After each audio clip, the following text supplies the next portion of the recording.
Hello everyone, this is Sagar Bansal. I welcome you all to my YouTube channel. As you all know कि हम लोग NCERT series start कर चुके हैं class 9th और 10th की। हमारा एक चैप्टर पूरा हो चुका है, केमिकल रिएक्शन एंड इक्वेशन। सो इस वीडियो के साथ हम लोग स्टार्ट कर रहे हैं क्लास 10th के लिए second chapter chemistry, acid base and salt NCERT. Right student, तो जिन बच्चों ने पढ़ना स्टार्ट नहीं करा है एनसीईआरटी से, वो पढ़ना स्टार्ट कर दीजिए मेरे साथ और अपनी एनसीईआरटी को स्ट्रॉन्ग कीजिए। चलिए स्टार्ट करते हैं chapter number 2 NCERT, acid base and salt.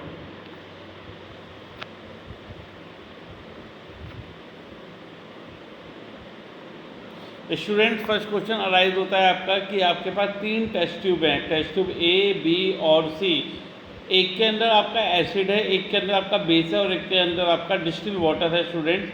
और आपको पहचानना है कि किसमें कौन सा सॉल्यूशन है। अगर आपको सिर्फ रेड लिटमस पेपर गिवन है, ठीक है, आपकी स्क्रीन पर क्वेश्चन फ्लैश हो रहा है कि आप कैसे पहचानेंगे अगर आपके पास एसिड है, बेस है और आपके पास डिस्टिल वाटर, सिर्फ आपको रेड लिटमस पेपर गिवन है स्टूडेंट, तो आप कैसे पहचानेंगे। ठीक है, आप तीनों सॉल्यूशन टेस्ट ट्यूब में लें, ए, बी और सी। ठीक है, तो जो भी सॉल्यूशन आपकी रेड लिटमस को ब्लू कर देगा वो आपका बेसिक सॉल्यूशन होगा। कौन सा सॉल्यूशन होगा स्टूडेंट? बेस सॉल्यूशन होगा, क्योंकि लिटमस क्या काम करता है, आपका रेड लिटमस ब्लू हो जाएगा किसमें? आपका बेस में। तो आप उस सॉल्यूशन को अलग कर लेंगे। ठीक है, ये 3 में से एक अलग हो गया। उसके बाद बचे स्टूडेंट्स आपके बाकी 2। ठीक है, तो बाकी 2 में आप उसे क्या करेंगे, ब्लू लिटमस पेपर को जो आपके पास है उसे डिप करेंगे, तो आप देखेंगे कि दोनों में से किसी एक सॉल्यूशन में वो दोबारा से रेड हो जाएगा, तो यानी कि वो आपका एसिड हो जाएगा। तो आपने 2 टेस्ट ट्यूब सेपरेट कर दी और बची हुई टेस्ट ट्यूब आपकी डिस्टिल वाटर की, उसमें कोई इफेक्ट नहीं होता स्टूडेंट्स। बोलो, बात क्लियर है? आंसर आपकी स्क्रीन पर फ्लैश हो रहा है बच्चों, मैंने आंसर आपकी स्क्रीन पर फ्लैश करके दिखा दिया है। आप लोग ऐसे ही इसे साइंटिफिकली लिख लीजिएगा अपने पेपर के लिए। ठीक है, चलिए question number 2। Why should curd and other sour substance not been kept in brass and copper vessel. So curd और अदर सोर्स सब्सटेंसेस को आप ब्रास और कॉपर वेसल्स में क्यों नहीं रखते हैं, यानी मेटल वेसल्स में। अगर आप लोगों ने चैप्टर पढ़ा है मेरे साथ, तो आप लोगों को पता होगा कि जो कर्ड है उसके अंदर लैक्टिक एसिड होता है, तो यानी एसिड की रिएक्शन अगर मेटल के साथ होगी तो हाइड्रोजन गैस रिलीज होगी और आपका पॉइजनस सॉल्ट बन जाएगा, जो कि हमारे लिए हार्मफुल है, हमें फूड पॉइजनिंग कर सकता है और हमारी हेल्थ को डिस्टर्ब कर सकता है। इसलिए कर्ड और सोर्स सब्सटेंसेस को मेटल और ब्रास वेसल्स में नहीं रखेंगे। Question number 3 student, why which gas is usually liberated when acid reacts with a metal? Illustrate with an example. How will you test the presence of this gas? Important question है school के exams के लिए आपके। ठीक है, school हो या आपके बोर्ड के एग्जाम्स हो, दोनों में ही आपका इंपॉर्टेंट है, तो अभी पढ़ लीजिएगा इसे। तो which gas is usually liberated when acid react with a metal, आपको एक एग्जाम्पल के साथ बताना है और आपको इसका टेस्टिंग देनी है। ठीक है बच्चों, तो आप लोग याद रखेंगे जब एसिड की रिएक्शन किसी भी मेटल के साथ कराई जाती है बच्चों, तो हाइड्रोजन गैस रिलीज होती है। कौन सी गैस रिलीज होती है? हाइड्रोजन गैस रिलीज होती है। ठीक है, हाइड्रोजन गैस आपकी रिलीज हो जाएगी, ये आपको दिखा रखा है। ठीक है, हाइड्रोजन गैस रिलीज हो रही है। अब एक एग्जाम्पल देना है बच्चों, कोई भी एग्जाम्पल दे दो। Zn plus H2SO4 give ZnSO4 plus H2। ये आप सिंपल रिएक्शन दे सकते हो, एसिड की रिएक्शन मेटल के साथ आप कोई भी दे सकते हो। हमें टेस्ट कैसे करेंगे स्टूडेंट्स का? हम लोग क्या करेंगे, जो गैस लिबरेट हुई उसे सोप सॉल्यूशन से पास करेंगे। बच्चों किससे पास करेंगे? सोप सॉल्यूशन से पास करेंगे। तो जब हमने उसे सोप सॉल्यूशन से पास करा तो बबल्स निकलेंगे हाइड्रोजन गैस के। तो जब जो बबल्स निकले हैं उसे जलती हुई मोमबत्ती के पास, या फिर बच्चों एक जलती हुई मैच स्टिक के पास, या फिर जलती हुई मोमबत्ती हो या फिर आपकी मैच स्टिक हो, उसके पास लेकर जाएंगे तो पॉप साउंड आएगी स्टूडेंट्स। कैसी साउंड आएगी? पॉप साउंड आएगी। इससे आपको पता लग जाएगा कि जो गैस लिबरेट हुई थी बच्चों, वो आपकी हाइड्रोजन गैस थी। सभी बच्चों के पास आंसर स्क्रीन पर फ्लैश हो रहा है, सभी बच्चे इसका आंसर नोट करेंगे। Question number 4, metal compound A react with dilute hydrochloric acid to produce effervescence. पहली बात समझ लो, एफरवेंस किसके निकलते हैं? कार्बन डाइऑक्साइड गैस के एफरवेंस निकलते हैं। The gas evolve extinguishes a burning candle. जो गैस लिबरेट होगी वो जलती हुई मोमबत्ती को बुझा देगी। फिर तो आपको बिल्कुल क्लियर हो गया कार्बन डाइऑक्साइड गैस है। Right a balance chemical equation for the reaction if one of the compound formed is calcium chloride, यानी सॉल्ट बनना है, वाटर बनना है और डेफिनेटली आपका कार्बन डाइऑक्साइड बन रही होगी। ठीक, अब यानी कि स्टूडेंट्स ये वही वाली रिएक्शन आ गई, acid react with metal carbonate. Acid react with metal carbonate, आपको पता है सॉल्ट बनता है, कार्बन डाइऑक्साइड बनती है, वाटर बनता है। अब देखने वाली बात है कार्बोनेट कौन सा है। आपको उसके लिए इन्होंने क्या हिंट दे रखा है कि एक कंपाउंड जो कैल्शियम क्लोराइड बन रही है, तो यानी कार्बोनेट कौन सा होगा बच्चों, कैल्शियम कार्बोनेट। बिल्कुल सही पहचाने हो, जो आपका कंपाउंड होगा वो कैल्शियम कार्बोनेट होगा और वही आपकी बैलेंस केमिकल इक्वेशन आपको स्क्रीन पर नजर आ रही है। ठीक है, CaCO3 + 2 HCl gives CaCl2 + CO2 + H2O। ठीक है बच्चों, सभी लोग कर पाएंगे। Question number 5, why do HCl और HNO3 does not show acidic character in aqueous solution while solution of compound like alcohol and glucose do not show acidic character। बच्चों HCl और HNO3 में भी हाइड्रोजन है, ये तो एसिडिक करेक्टर शो करता है। पहली बात, एसिडिक करेक्टर शो करने का मतलब है कि पानी के अंदर डिजोल्व होगा तो H+ आयन देगा आपको, लेकिन जो आपका अल्कोहल और ग्लूकोज है वो आपका H+ आयन नहीं देता है। किसमें, वाटर में डिजोल्व होने के बाद। आपको ये बात पता होनी चाहिए बच्चों कि कोई भी चीज़ अगर पानी में डिजोल्व कर रहे हैं, अगर वो H+ आयन दे रहा है तो वो एसिड है, अगर वो H+ आयन नहीं दे रहा है तो बच्चों वो एसिड नहीं है।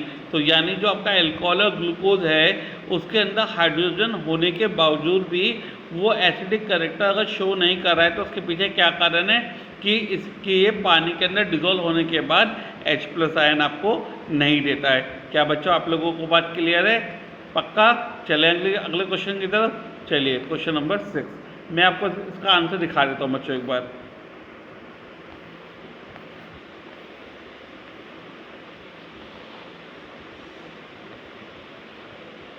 तो आप इसका सॉल्यूशन नोट डाउन कर लेंगे बच्चों यहाँ से। द डिसोसिएशन ऑफ HCl और HNO3 form hydrogen ion always occur in the presence of water. Hydrogen ion compound contain H2O to form hydronium ions, right. तो हाइड्रोनियम आयन्स आपके H+ आयन कंट्रीब्यूट करते हैं, तो इसलिए वो एसिडिक करेक्टर शो करेंगे। पर ग्लूकोज और अल्कोहल आपके हाइड्रोजन होने के बावजूद भी पानी के अंदर डिजोल्व होने के बाद H+ आयन नहीं देगा, इसलिए वो एसिडिक करेक्टर शो नहीं करते हैं। समझ में आई बच्चों? चले आगे, चलिए।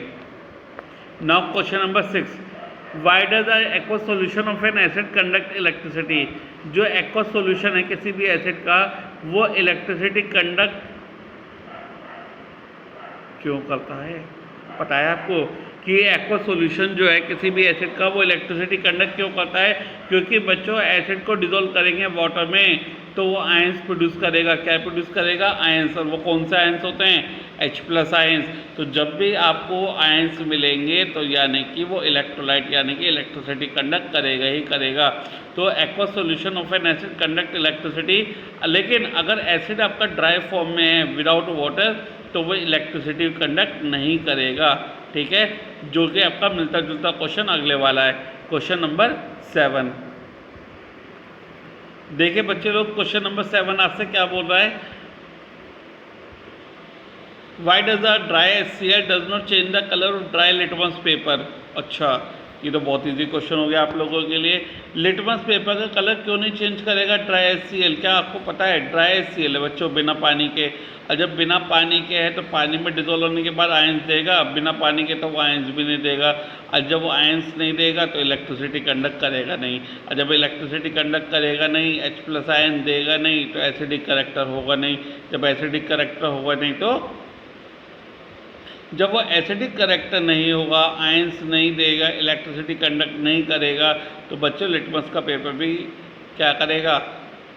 लिटमस के पेपर पे भी कलर शो नहीं करेगा, कलर चेंज नहीं करेगा। क्यों नहीं करेगा? क्योंकि वो एसिड की कैटेगरी में नहीं आ रहा है। एसिड की कैटेगरी में कब आएगा?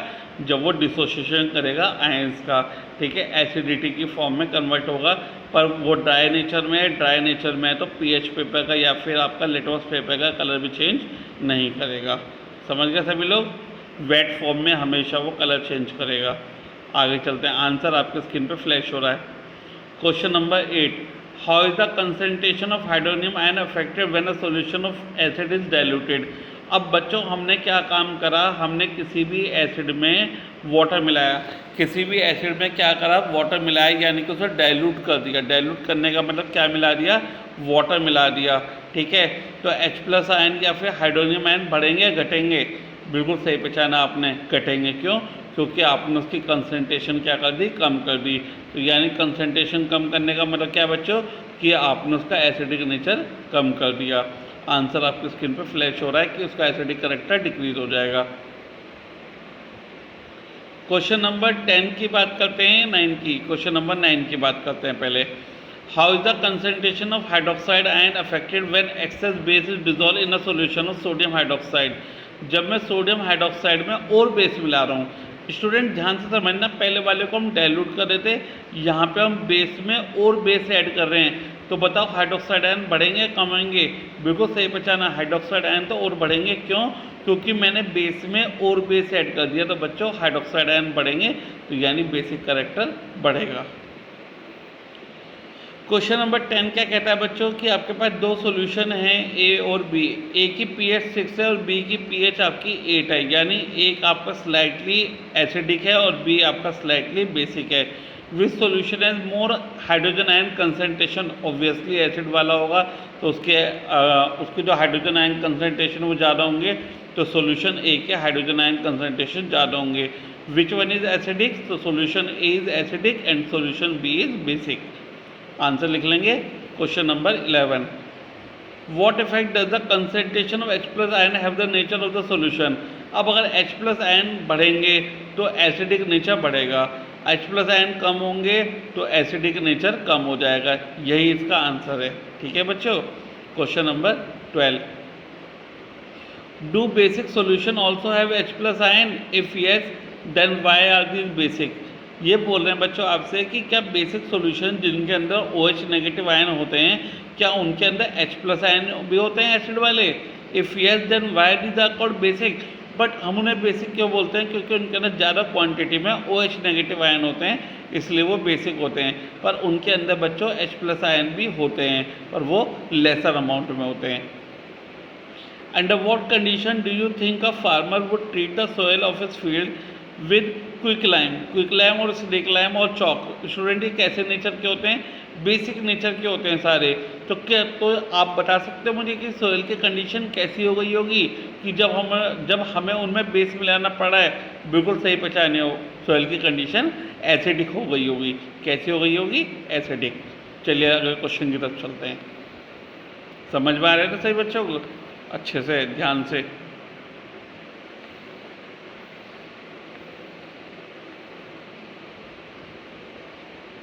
Now question number 14, what is the name of the compound CaOCl2। बिल्कुल सही पहचाने हो, ब्लीचिंग पाउडर। क्या नाम है इसका, bleaching powder, calcium oxychloride. Now name the substance which on treating with chlorine is bleaching powder. ऐसा कौन सा सब्सटेंस है स्टूडेंट जिसकी रिएक्शन क्लोरीन के साथ कराई जाती है और ब्लीचिंग पाउडर बन जाता है, बिल्कुल सही पहचाने हो, कैल्शियम हाइड्रोक्साइड के रिएक्शन अगर हम क्लोरीन के साथ कराते हैं तो आपका ब्लीचिंग पाउडर बन जाता है। Name the sodium compound which is use for softening hard water, washing soda. सबको पता है washing soda Na2CO3.10H2O, sodium carbonate decahydrate. Question number 17 देखें, what will happen if a solution of sodium hydrogen carbonate is heated. अगर हम baking soda को heat करते हैं, sodium hydrogen carbonate होता है स्टूडेंट बेकिंग सोडा, अगर हम बेकिंग सोडा को हीट करते हैं तो आपका एनहाइड्रस सोडियम कार्बोनेट बन जाता है, यानी कि आपका Na2CO3, सोडियम कार्बोनेट बिना पानी के Na2CO3, ठीक है। और रिएक्शन दे देंगे बच्चों, ये देखो सिंपल रिएक्शन है, आपकी स्किन पर फ्लैश हो रही है, कर पाएंगे सही बच्चे। क्वेश्चन नंबर 18 बहुत ही इजी और बहुत ही अच्छा क्वेश्चन है। Right an equation two show the reaction between plaster of Paris and water. So plaster of Paris और वाटर के बीच में स्टूडेंट्स आप लोगों को क्या देनी है, रिएक्शन देनी है। तो आपको पता है प्लास्टर ऑफ पेरिस में अगर जरा सा भी वाटर ऐड हो जाएगा तो वो जिप्सम में कन्वर्ट हो जाएगा, CaSO4.12H2O प्लस 3/2H2O, और आप इसे 1/2H2O भी लिख सकते हो, दैट इज कॉल्ड CaSO4.2H2O। तो प्लास्टर ऑफ पेरिस में अगर वाटर ऐड होगा तो स्टूडेंट हार्ड सॉलिड मास जिप्सम में कन्वर्ट हो जाएगा।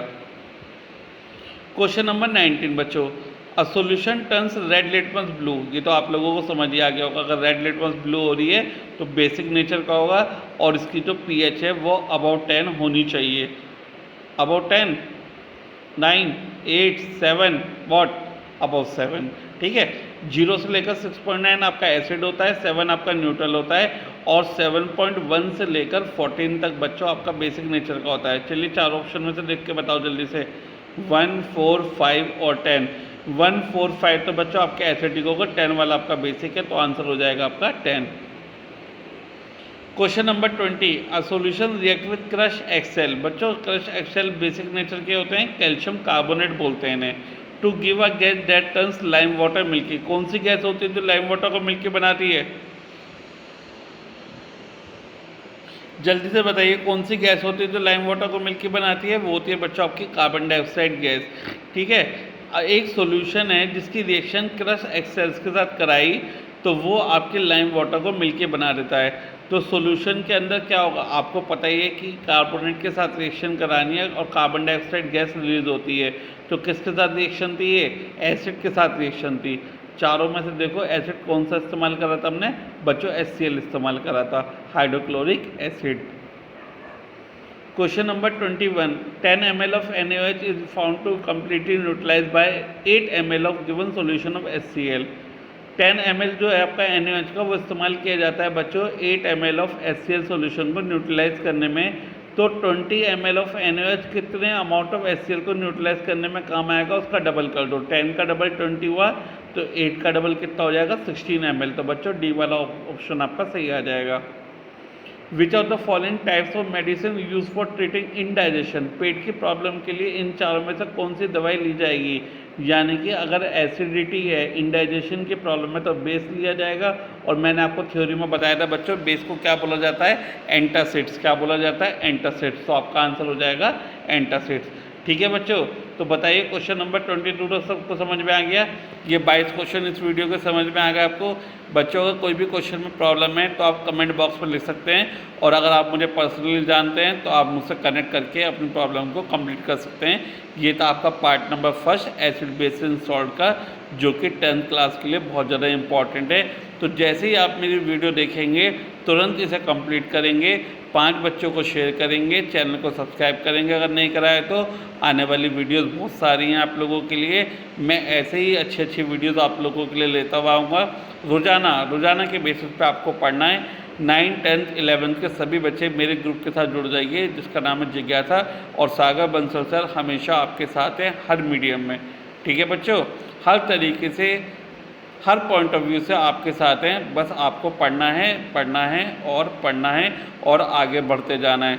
ठीक है, डेफ एंड डम सुनाएं। ठीक है, गूंगे बहरे की तरह होके पढ़ते चले जाओ और आगे बढ़ते चले जाओ। समझ रहे हो? So keep learning, happy learning from जिज्ञासा and all the best from Sagar Bansal sir. Good luck बच्चों।